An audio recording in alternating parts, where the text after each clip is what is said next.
I show you this first slide of unidentified woven objects, probably baskets, to demonstrate conclusively that objects alone do not an exhibit make.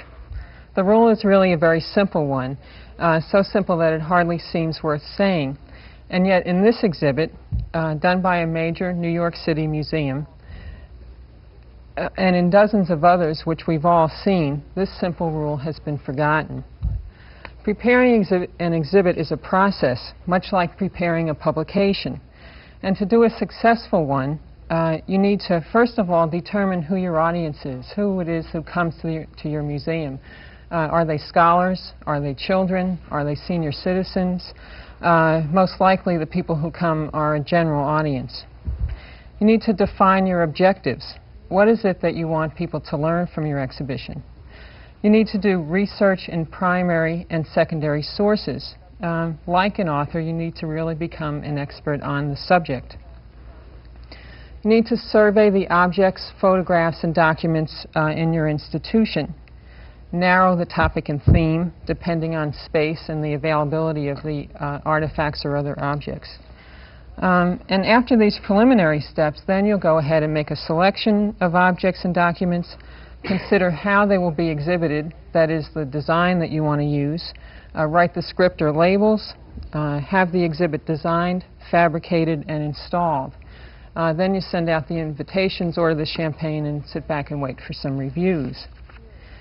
Other sessions in this series deal with museum education, with the theory of interpretive exhibits, the use of artifacts and documents, label writing, and design. This one deals with the use of photographs and other pictorial materials. And just to give you a sense of what we're going to talk about in the next half hour, the agenda is to talk about the variety of pictorial materials that are available for exhibitions, talk about why use them in an exhibition, the factors involved in selection, why you would choose one over another, and the methods of presentation. Pictorial documents are a resource which can add variety, color, interest, and meaning to your exhibition. And there are many different types to choose from. Paintings, especially those on historical themes, watercolors and prints, drawings of various kinds, posters, advertising art, illustrated books and pamphlets, cartoons, and photographs, which can be exhibited in their original form, that is, a daguerreotype in a daguerreotype case, or as facsimiles. In these slides, you probably recognize Ike, but I doubt that you'd recognize Mamie Eisenhower. And here you'll recognize Washington, D.C. in the 1860s, but no one knows the exact location of Jack Spratt's food store. If your response to seeing all these visuals is that they're very nice, but your institution just doesn't have that variety, you should become familiar with a publication called Picture Sources 3. It's published by the Special Libraries Association, and the third edition came out in 1976, I believe. It lists by geographic location the names, addresses, telephone numbers, contact people of picture sources throughout the United States. It gives a brief review of the kind of picture collection that the institution has, and something about its reference service, whether you can call them up or whether you have to go to the institution in person. So you can use that guide if you need to get loan materials for your exhibition, or most institutions will make facsimiles for you. There are also local guides. In Washington, there's one by Shirley Green called Pictorial Resources in the Washington, D.C. area. There may be one for this area. The best thing to do is go to a large city library and talk to the librarian there about a guide to picture sources. So you can really expand your holdings by using those kinds of publications. I think we're all agreed that interpretive exhibits are teaching devices, and that we're in the business of educating the public rather than entertaining the public. And with that in mind, each item that you choose for your exhibition, including pictorial items, should have some purpose. To assure that it does, I found a good thing to do is to ask yourself why you're using it. what purpose it really serves. Sometimes you'll have to answer that my director told me to use it, or that the institution's, my museum's most generous benefactor gave it, and so we have to put it on exhibit. Those aren't the best reasons, but they come up from time to time. There are some more reasonable and legitimate approaches to the selection process. You may want to use a pictorial document as an object of cultural significance, much in the way an art museum hangs a painting. There's not too much interpretation involved. The visitor brings his or her own experience and views the painting. Those objects usually have some intrinsic value, particularly valuable photograph or painting. You may want to use photographs as a substitute for a real object or activity. Only the Smithsonian's Air and Space Museum has the space and resources to recreate the moon landing. Most institutions have to use pictorial reminders of these events. Pictorial documents provide a way to remind your visitors of the relationship of people to objects. And in a way, other than mannequins or sculpture, they're the only way to establish that relationship. Displaying a likeness of Thomas Edison in an exhibition about electricity is a way of acknowledging his accomplishment and of reminding the visitor that electricity didn't just kind of appear, that it's the work of an individual. One of the most effective uses of pictures is to show objects in use, as with tools whose purpose or method of use is not immediately apparent. You may want to use photographs to show objects in their original setting, and I think the best example of this that I've ever seen is the King Tut exhibition, which some of you may have seen. There was the use of large picture murals which were taken, the original shots were taken at the time that the tomb was originally opened. So you're looking at an object in a case, and right next to it you have a photograph taken at the scene showing that object in its original place in the tomb. And it's a way to get across the history and origin of the object without having an extremely long label. You establish that immediately without asking people to read anything. This photograph shows the controversial sculpture of George Washington in its original setting near the Library of Congress in Washington, D.C. Using it as part of an exhibition of the statue, which is now in the Smithsonian's Museum of American History, is a way of informing the viewer about the statue's history. Pictures can also be used to create an environment for an object. Here, a photo enlargement of a drawing of the White House provides a setting for a touring car used by Presidents Teddy Roosevelt and Woodrow Wilson. Photo murals may also create an environment for the visitor. The Oakland Museum uses these enlargements depicting the natural environment of Northern California at the entrance to its physical science exhibits. The photographs are an introduction to the subject of the exhibition which follows. You may be able to save yourself a substantial amount of label writing by using photographs to show steps in a process. Imagine how many words it would take to replace the information given in these three images, which show how a lithographer's stone is made. If you were to try to explain that in words, it would be very difficult to get people to read it, but with photographs, you just see exactly how the stone is made. Finally, photographs may be effective to show how something has changed over time, sort of the standard before and after approach, like these which show the site of the familiar Washington Monument. If you use before and after photographs, it's a good idea to try to pick ones that have a common reference point so that the visitor can see that he or she is looking in the same direction in both shots. In this case, the Washington Monument is in the center of both images and is taken from the same location, the steps of the Treasury Department. So at this point, I'd like to try to just review a few of the reasons that I've listed to use pictorial materials in exhibitions. First, you can use them as an object of cultural significance if they have some intrinsic value. as a substitute for a real object or activity, as a reminder of the relationship of people to objects, to show objects in use like an unfamiliar tool, to show an object in an original setting, to create an environment for an object, or to create an environment for the visitor, to kind of put the visitor in the mood to see the exhibition, to show steps in a process, and to show how something has changed over time. I think probably there are lots of other reasons, and I list these to kind of prompt your own thoughts about why you should use pictorial documents. I think, too, the best way to learn is by going to exhibitions. When I put this talk together, I went to every exhibition I could find, and rather than just kind of going through, I reviewed them in the same way that you review a book. You really need to study them, look at the visuals that are used, look at what works and what doesn't work, make a little list for yourself.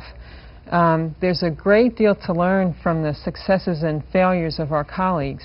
And I found that that's the best approach. Okay, so much for reasons to use them in exhibitions. Now I'm going to talk a little bit about factors involved in selection. As a result of your research, you may turn up dozens of items which are potential candidates for your exhibition. How are you going to choose which ones will actually be exhibited? I divide the factors into visual qualities and storytelling qualities, and a lot of these comments deal primarily with photography as opposed to oil paintings or other more traditional art forms. Let's talk first about the visual qualities.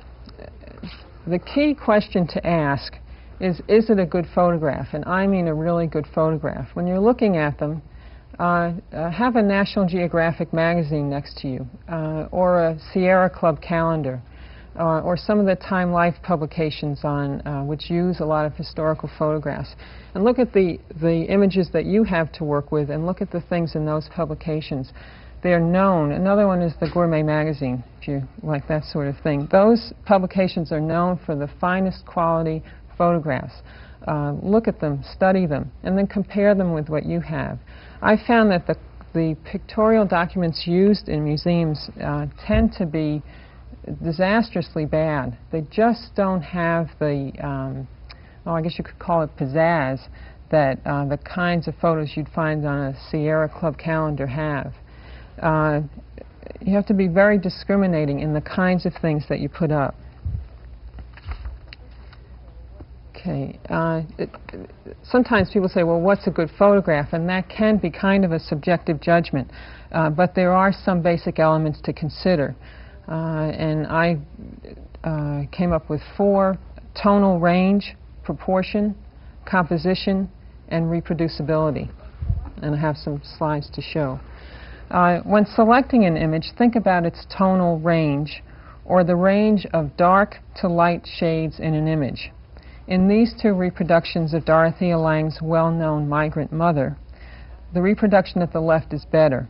The blacks are black, the whites are white, and there's a nice range of colors in between. The reproduction on the right looks flat because it does not have the contrast created by the range of shades from black to white. Every part of the image looks gray.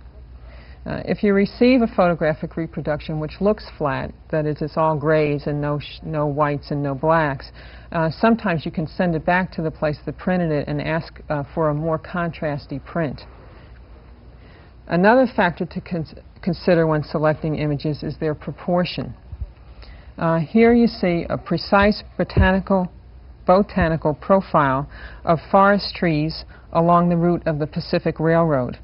It does not come across as especially interesting because the elements which make up the profile are too small to appreciate without some magnification. This close-up shot shows the precision with which each different type of tree was drawn.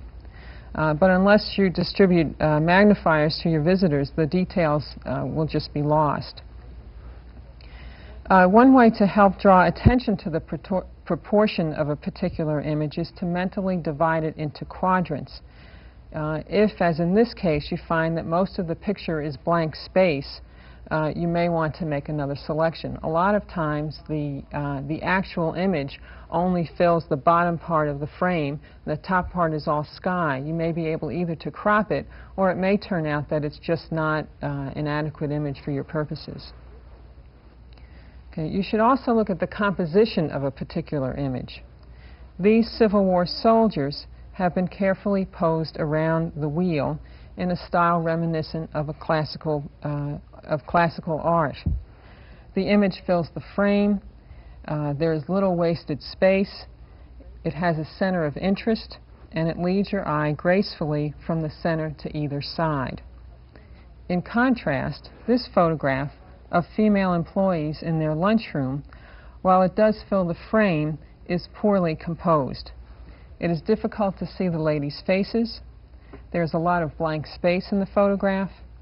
The women, who presumably are the subject of the photograph, are relegated to the background, and a bare table fills the more prominent foreground.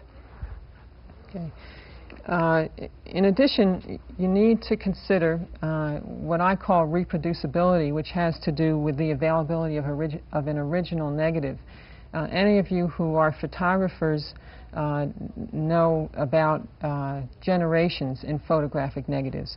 The negative that comes from the camera, or in the case of using slide film, the original slide is considered the first generation. If you start with a negative from the camera and then you go to a positive, that positive is second generation. A copy negative made from the positive is third generation, and so on. Each generation that you go through, you lose some quality. The quality of a reproduction made from a fifth generation negative won't even be nearly the same as the quality of a print made from a first generation negative. So when you have all these items spread out on a table and all of them look good to you, try to find out if an original negative exists, and if it does, then you might want to choose that particular item. Okay, I've reviewed some of the technical qualities, and now I'd like to move on to the visual ones. Some photographs have a good tonal range. They fill the frame. They have a center of interest, and they're generally well composed. But you still wouldn't want to use them in your exhibition. They may not tell the right story, or they tell the right story, but they don't tell it well enough. You need to look for photographs which take an imaginative approach to their subject. This is a technically competent photograph of the National Archives building, but this one, with streaks made by moving traffic and decorative banners, is far more likely to catch the visitor's attention.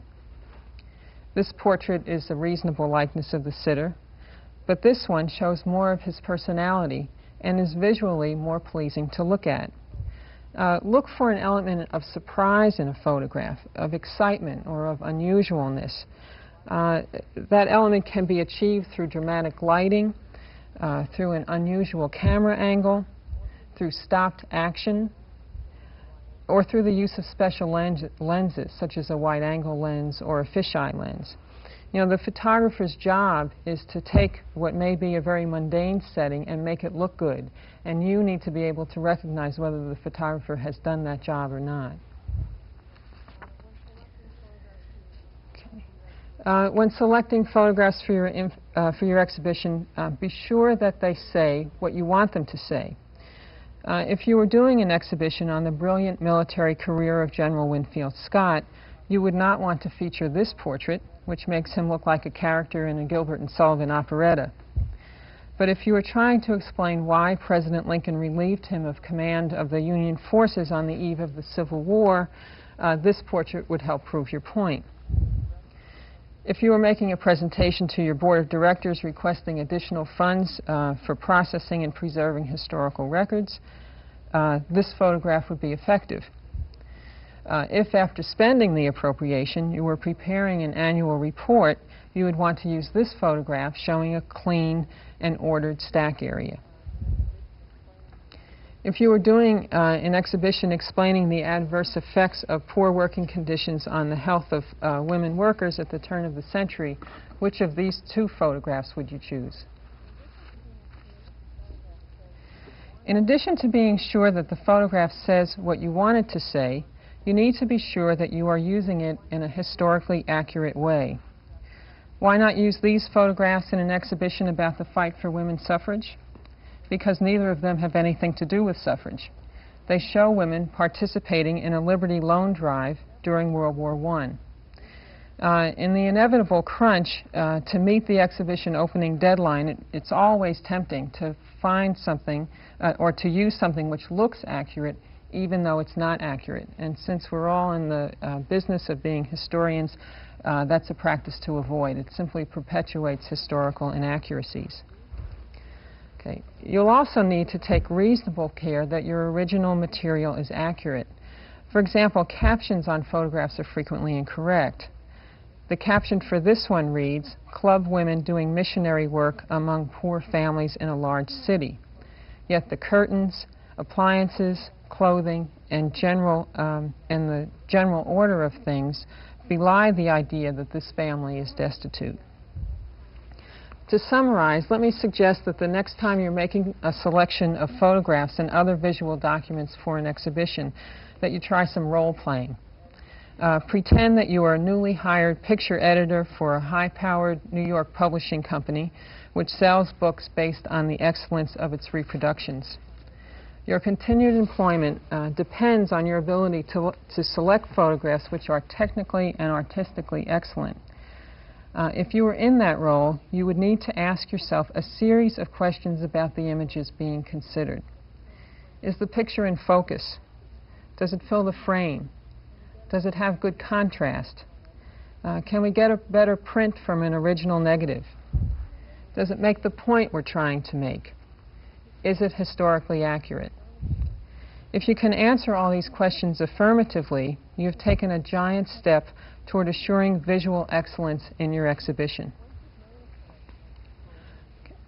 Once you've made a selection of pictorial images for your exhibition, you should form some ideas about how they should be displayed. You've done a great deal of work to find the best that you can, and you can enhance how they look by the design of the exhibition, by the type of frame that you might select or other method of display. For original photographs or artworks, there are really only two basic methods of display, matted and framed, or simply placed in an exhibit case like other artifacts. Framing an image almost automatically gives it a special significance. We're all used to seeing framed items in art museums, and it just gives a sense that it has some special intrinsic value. Frame shops have dozens of moldings from which custom frames can be made, or you may be able to use simple pre-cut metal or plain wood frames available in art supply stores. You can add variety to the presentation of framed images by using colored mats or by mats cut in odd shapes like circles or hexagons, whatever. Unusual shapes can be effective, but if you use too many of them, they start to look kind of like a visual cliche. All original items need not be framed. Photographs which have been placed in an album, for example, in effect have already been framed by the album pages and cover and can very effectively be displayed in their original form. The presentation folder in which this tintype was originally mounted gives it authenticity and is, in fact, part of the historical record. Photographs like these can simply be placed in an exhibit case in the same way an artifact would be. If you're using facsimiles of original photographs or artworks, your options are substantially broader. You may want to take a snapshot-sized portrait and enlarge it to poster size, as was done at the entrance to an exhibit on Albert Einstein at the Smithsonian Institution. The loss of photographic quality in this particular case is relatively unimportant. The larger-than-life size reproduction of this legendary figure, along with its apt quotation, grabs the visitor's attention immediately. A variation on this technique is the use of cutouts. In this example, enlargements of scientists known as the atom smashers were dry-mounted onto pressboard. and the background cut away. The use of cutouts can also solve a design problem if you just need something that's freestanding, if there's no wall to mount a particular photographic image on. Okay. In addition to photographic enlargements, you have the option of enlarging an original piece of art by a silk screening method, either directly onto an exhibit panel or onto plexiglass.